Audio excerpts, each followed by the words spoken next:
In this video, I am going to look at a game I played last Tuesday in the 6th round of this year's Horsham Club Championship. I had the black pieces and was up against Sam Forbes. My opponent started with d4 and play developed into a King's Indian defence after knight f6, c4, g6, knight c3, bishop g7, e4, d6. My opponent went for the classical variation with knight f3, castles, bishop e2.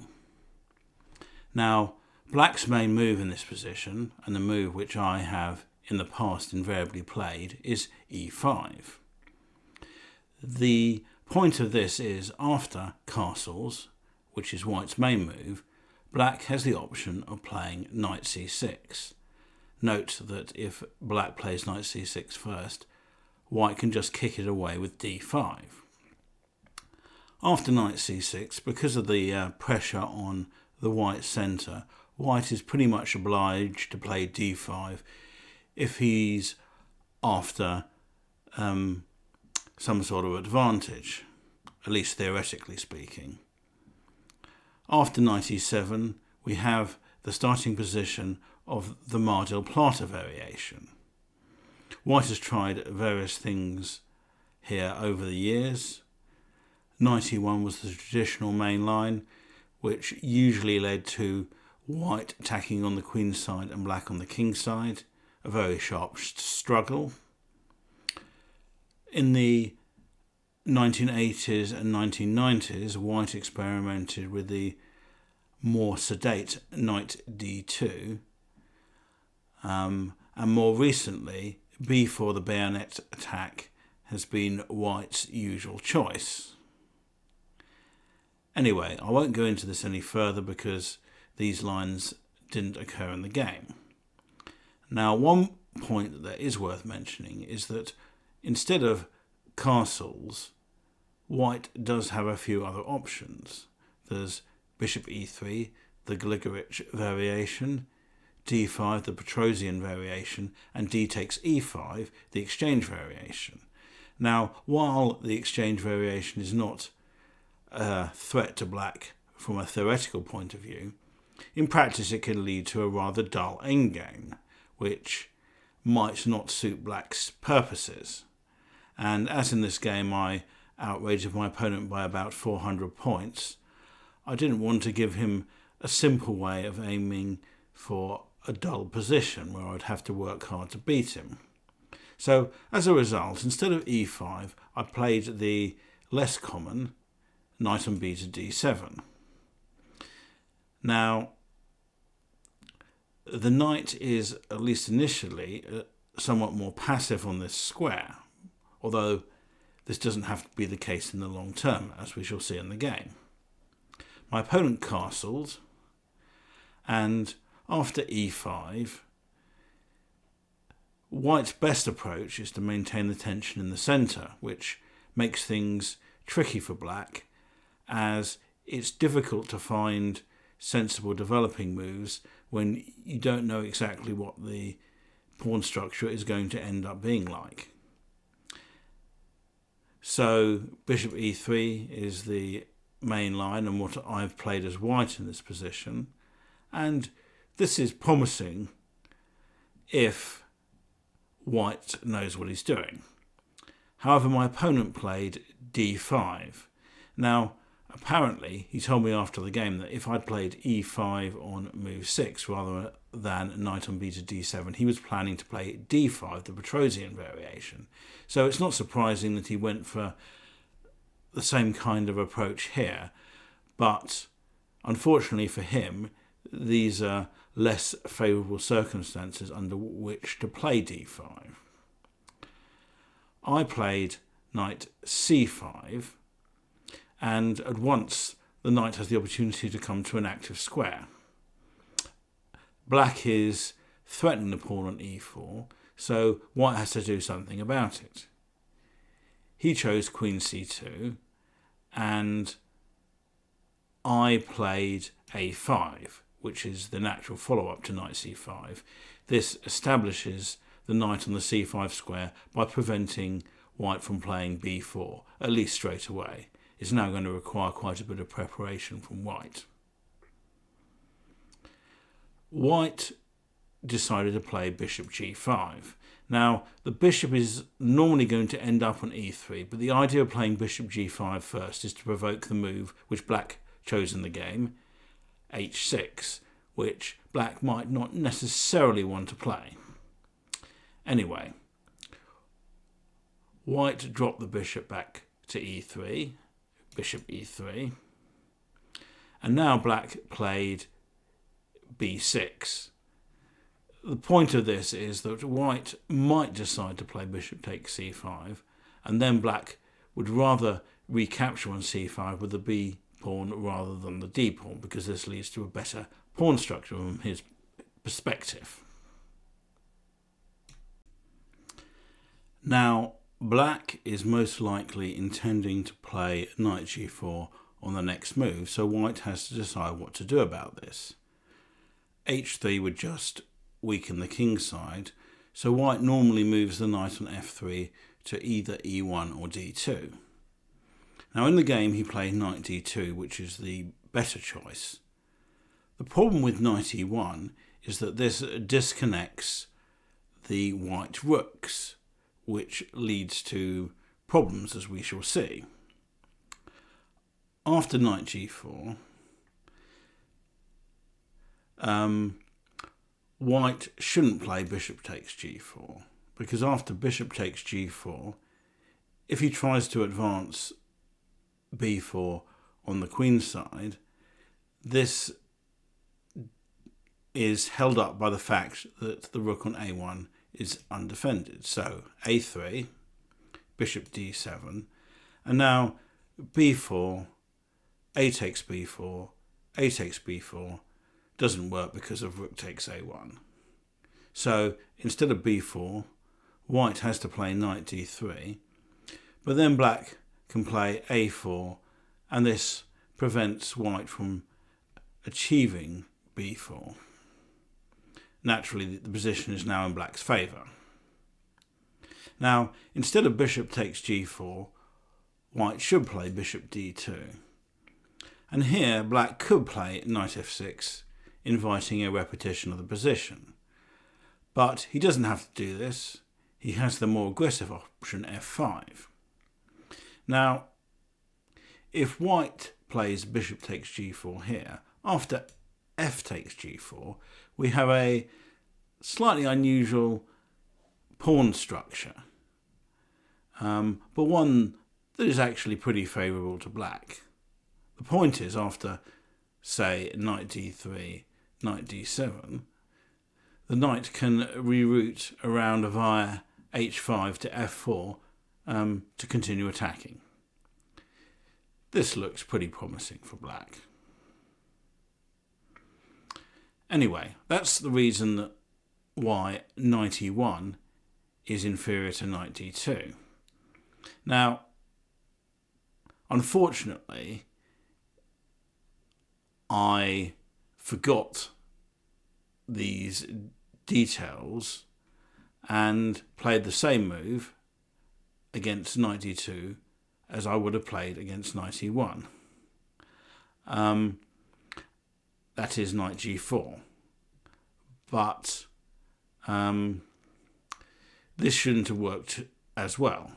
Now, as it happens in the game, my opponent didn't respond correctly to this, so things worked out fine. What I should have played instead of knight g4 was in fact knight h7. And after a3, threatening b4, black plays f5.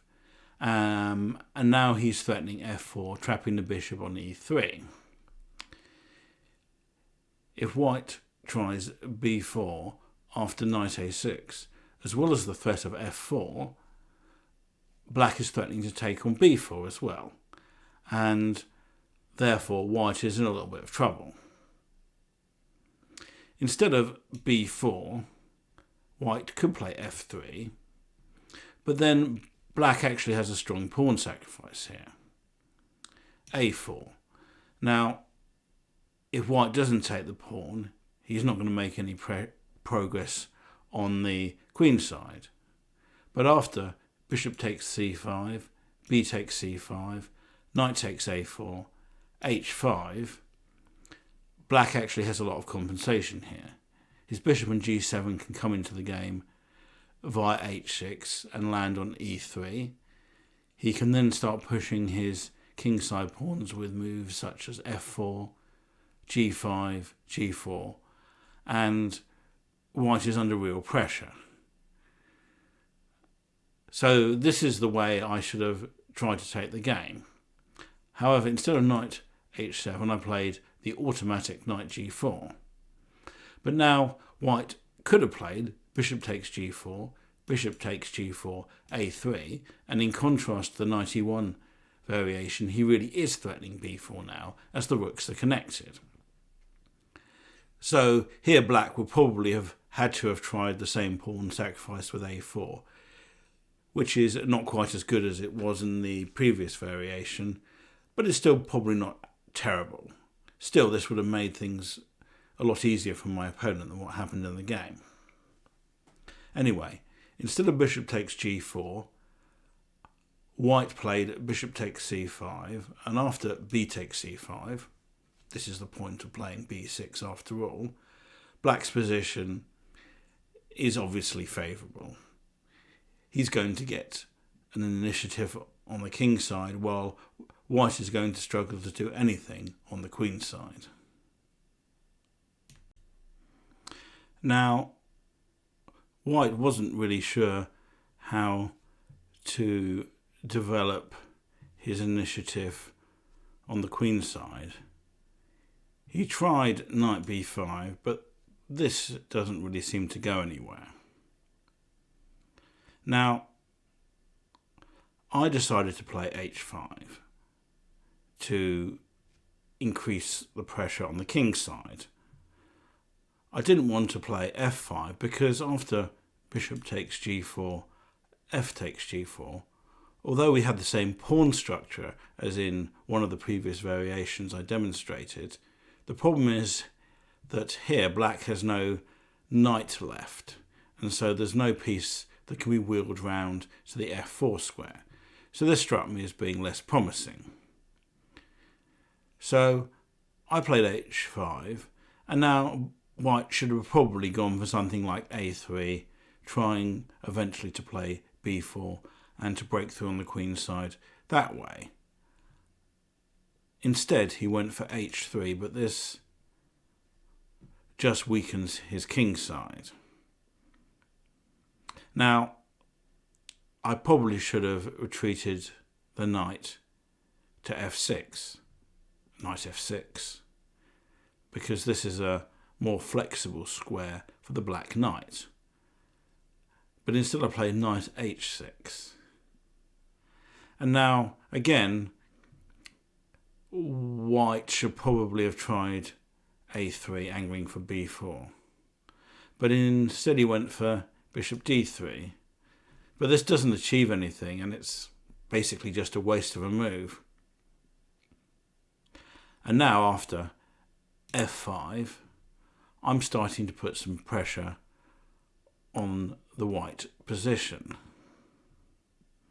Now again, yet again, white should probably have played a3, angling for b4. But instead he makes what is a fatal mistake. f4. This move just opens things up for black's unopposed dark squared bishop. Remember that white gave up his dark squared bishop to take on c5. And it also allows black to get his kingside pawns rolling. So it's a pretty disastrous decision from white, but I think there was an element of panic in his play as he couldn't really see what he should be doing. Anyway, after e takes f4, white took on f4 with the rook, rook takes f4, but this allowed g5. Now, perhaps white could have considered giving up the exchange with rook takes f5. But after bishop takes f5, e takes f5, g4, black still seems to have good attacking chances on the king side.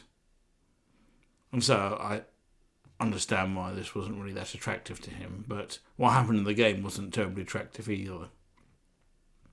Anyway, so white played rook f2, and after f4, aiming to play g4, white played rook on a to f1, putting pressure on f4 so that g4 is not immediately possible. However, black can just continue to build up. I played bishop d7. This threatens bishop takes b5 followed by bishop d4, winning the exchange. And so this provoked white into playing rook f3, but now I could play bishop e5 quite comfortably while the rook is depriving the knight on d2 of the f3 square.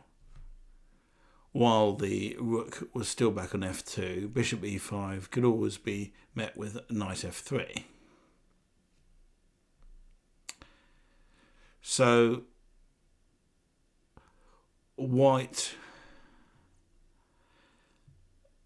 now decided to play king h1, but this doesn't really help his position at all because I can just play g4. And after rook on 3 to f2, I was pretty sure this position must be winning for black, and indeed it is, and the reverse ways it can continue.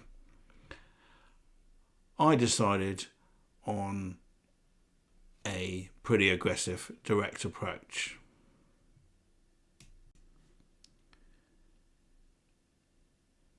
g3. This exploits the fact that the rook on f2 doesn't have a good square to go to. If rook f3, black could play queen h4, and now he's threatening to play knight f7 to g5 when he's threatening to take on both h3 and f3. White has no defence to this. So instead of rook f3, white went for rook e2. But now black had a nice tactical blow. Knight g4. Now this knight cannot be taken, and black is threatening to play knight e3, forking the queen on c2 and rook on f1. As I said, it can't be taken because after h takes g4, queen h4 check, king g1, queen h2 is mate. So instead of h takes g4, white played rook f3, which evades the fork on e3, but now the knight can go to h2, and at the very least he's going to pick up the exchange. White played queen d1, and now black came up with another neat tactical blow, bishop g4.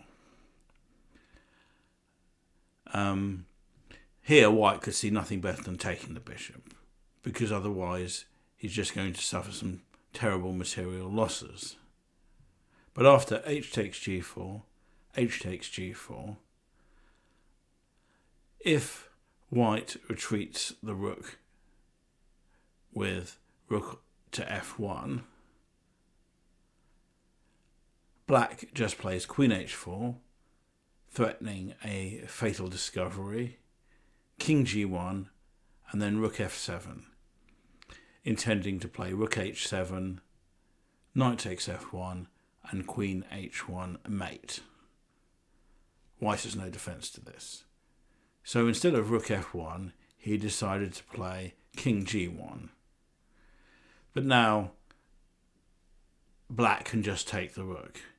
G takes f3, and after G takes f3, queen h4. Not only is black the exchange up, but he's threatening a mating attack in short order. White decided that he had nothing better than just grabbing the pawn on c7, knight takes c7, and hoping. But this hope proved in vain. After bishop d4 check, this is made possible by the knight moving away from b5. Although, if white hadn't played knight takes c7, black could have brought the rook on f8 into the game via f7 and h7 and probably mated white pretty quickly anyway. So it was just a question of white choosing his poison, as it were. After king g2, black played rook a7, white played knight e6, and black just ignored the threat to capture on f8 with rook h7. And white has no good move here. If knight takes f8, play goes queen h3 check, king h1, knight g4 check, rook h2, queen takes h2, mate. After the game, my opponent suggested that he could have played, instead of knight takes f8 or knight takes d4, which is in fact what he played in the game, knight g5, hoping to slow black's attack down, at least for a moment. But actually, black has a really strong reply to this. Knight f1.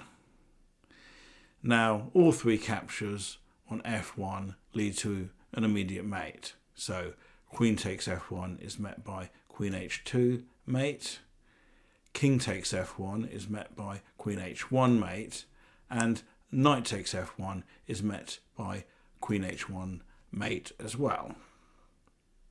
So,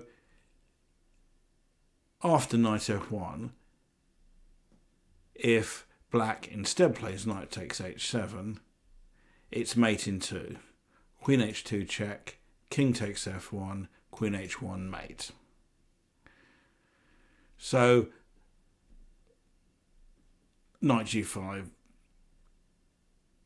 wouldn't have done white any good.